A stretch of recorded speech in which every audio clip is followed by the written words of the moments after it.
আমরা ফেব্রুয়ারিতে যে তারিখ দেওয়া হয়েছে বা যে সময় দেওয়া হয়েছে এই সময় ইলেকশন হবে ইনশাল্লাহ।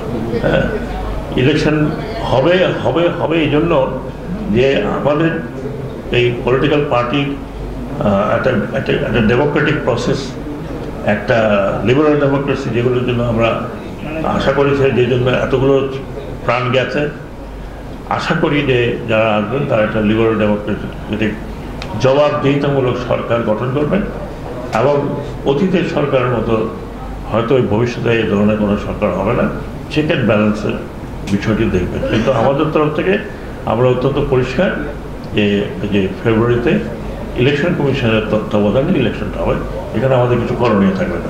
আইন শৃঙ্খলা একটা বিষয় যেটা নির্বাচনের আগে বিবেচ্য বিষয়। আমি আশা করি যে আমরা যতদিন আছি যতটুকু সম্ভব এটাকে পরিস্থিতির নিয়ন্ত্রণে রাখা।